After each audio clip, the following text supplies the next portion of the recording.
तुलसी जी के पौधे को घना कैसे बनाना है, पत्तियों को मुड़ने या फिर काले कीड़े से कैसे बचाना है, ये आज के वीडियो में आप जानेंगे। और यदि इस तरीके से न्यू पौधा आप लेकर के आ रहे हैं नर्सरी से, तो किन बातों का ध्यान रखना है जिससे कि पौधा सूखे ना और इस पौधे की ग्रोथ लगातार चलती रहे। यदि पुराना तुलसी का पौधा है तो गर्मियों में सूखने से कैसे बचाना है, क्या पानी देना ही एनफ होता है या फिर कोई घरेलू खाद देना है, ये आज के वीडियो में आप जानेंगे। देखिए, जैसे ये पौधा आप देख रहे हैं तुलसी जी का, ये मेरे घर के बाहर रखा हुआ है। बहुत ही घना हो गया है और ये पुराना पौधा है, करीब 8 से 10 साल हो गए होंगे इस पौधे को। तो तुलसी जी के पौधे को यदि प्रॉपर केयर मिल जाता है तो इस पौधे में मंजरियाँ भी बहुत आती हैं और इस पौधे को सूखने मरने से बहुत आसानी से बचाया जा सकता है। तुलसी के पौधे को मई जून की तपती गर्मी में ग्रोथ के लिए रेडी करना है।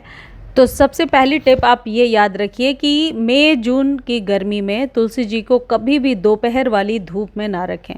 मॉर्निंग की धूप मिलती है तो ठीक है, अदरवाइज़ आप इसे टेरेस पर ही या बालकनी में ही शेड में रख दीजिए, जहाँ की गर्म हवा या लू तो चल रही है जिससे कि मिट्टी सूख भी रही है और तुलसी जी को बराबर मात्रा में गर्माहट भी मिल रही है। लेकिन डायरेक्ट सन के एक्सपोजर से यदि आप बचा करके रखते हैं तो तुलसी जी की पत्तियाँ भी नहीं जलेंगी और पौधे की ग्रोथ भी सही होगी।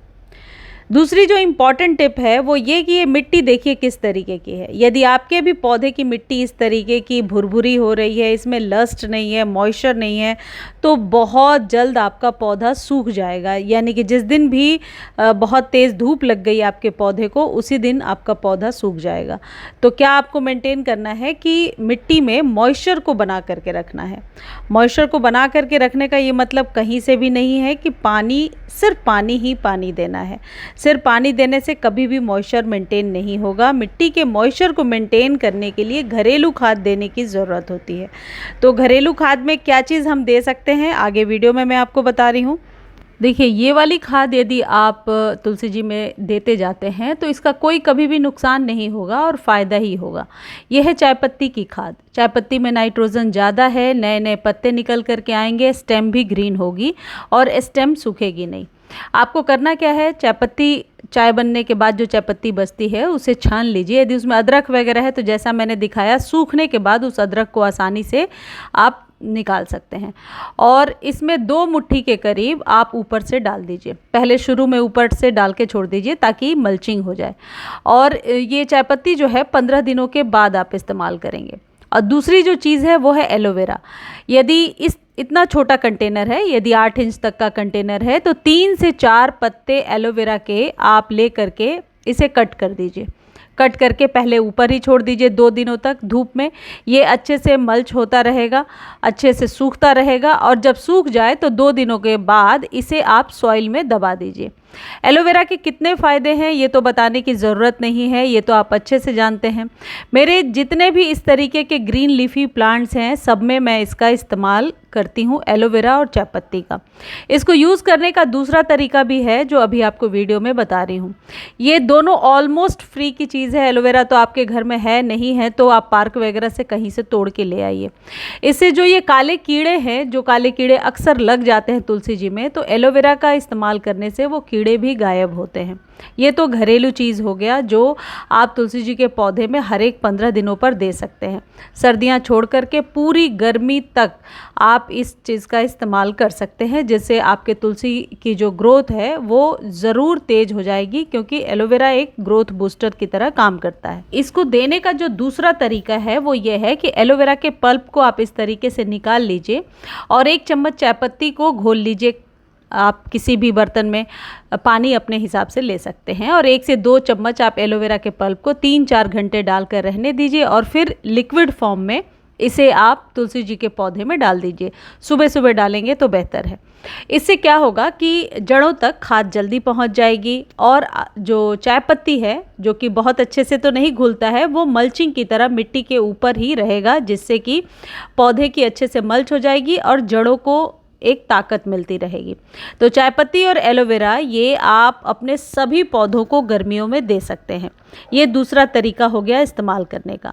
एक और तरीका है, मान लीजिए पत्तियां बहुत मुड़ी मुड़ी सी हो रही हैं, पत्तियां बिल्कुल बड़ी नहीं हो रही हैं, तो आप क्या करेंगे, इस एलोवेरा को अच्छे से पीस करके आप स्प्रे बॉटल में भर लीजिए छान करके, और उसी से हर एक 1 से 2 दिनों पर अपने तुलसी जी के पत्तों पर स्प्रे किया करें। स्प्रे करने का फ़ायदा आपको ज़रूर मिलेगा, इससे पत्तियां मुड़ेंगी नहीं और जो ग्रोथ है वो थोड़ी तेज़ हो जाएगी। एक और चीज़ है जिससे किसकी ग्रोथ को बढ़ाया जा सकता है, और वो है एप्सम सॉल्ट का छिड़काव। यदि आधा चम्मच एप्सम सॉल्ट को 1 लीटर पानी में डालकर हर एक 7 से 8 दिनों पर छिड़काव करते हैं तो आप देखेंगे कि पत्तियां बड़ी बड़ी चमकदार निकल करके आ रही हैं और पौधे की ग्रोथ भी फास्ट हो रही है। मीनवाइल मैं एक चीज़ आपको बताती जाऊं कि जो बेसिक चीज़ें हैं कि आपके पौधे को, तुलसी जी को डेली पानी देना है, वो तो आप ज़रूर करेंगे। गुड़ाई निराई हर एक 3-4 दिनों पर करते रहेंगे। अब बात करते हैं कि क्या कटिंग के द्वारा इसे घना बनाया जा सकता है। बिल्कुल, पिंचिंग तो 1 इंच आप अपने पौधे की कभी भी कर सकते हैं। यदि 1 इंच पिंच करेंगे और ऊपर से स्प्रे कर देंगे किसी भी प्रकार के लिक्विड से, जैसे अभी आपको 2 लिक्विड मैंने बताया, एक एप्सम सॉल्ट और एक एलोवेरा के पल्प को निकालकर पानी में घोल करके स्प्रे कर दीजिए। ये दोनों ही एक साथ कर सकते हैं आप, या फिर 3-4 दिनों के गैप पर कर सकते हैं। इसलिए इससे पौधे की ग्रोथ बढ़ेगी और पत्तियां हरी हरी निकल करके आएंगी। मई जून के गर्मी में अपने पौधे को तेज़ धूप से ज़रूर बचा करके रखें, इस बात का ध्यान रखें। यहाँ पर एक चीज़ मैं मेंशन करना चाहती हूँ कि इसी टेक्निक का इस्तेमाल करके, यानी गर्मियों में मल्चिंग के द्वारा और सही प्रॉपर घरेलू खाद दे करके मैंने अपने सूखते हुए बेलपत्र के पौधे को बचाया है। बेलपत्र का पौधा जो कि बिल्कुल सूख गया था, देखिए केले के छिलके से मल्चिंग किया है, पहले ऊपर रख दिया, सूख जाएगा और फिर इसे सॉइल में दबा देंगे। तो तुलसी जी में भी ऐसा कर सकते हैं। और अब इस पर देखिए हर एक स्टेम पे नई नई पत्तियाँ निकल करके आ रही हैं। तो ये टेक्निक आप भी अपना सकते हैं। तुलसी जी से रिलेटेड और जो बेसिक बातें हैं, जैसे मंजरियाँ निकल गई हैं तो उसे तोड़ते जाइए, आप मंजरी को इकट्ठा कर लीजिए। रेनी सीजन में आप चाहें तो उसे ग्रो कर सकते हैं और पानी डेली देना है। मुझे उम्मीद है मेरे द्वारा दी गई जानकारी आपको बहुत अच्छी लगी होगी। जानकारी अच्छी लगती है तो चैनल को लाइक, शेयर और सब्सक्राइब ज़रूर करें, और फेसबुक पर देख रहे हैं तो फॉलो करना बिल्कुल भी ना भूलें। यदि आप न्यू पौध लाना चाहते हैं तो सही टाइम है, और रिपोर्ट करना चाहते हैं तो तुलसी जी की रिपोर्टिंग अभी आप कर सकते हैं। धन्यवाद।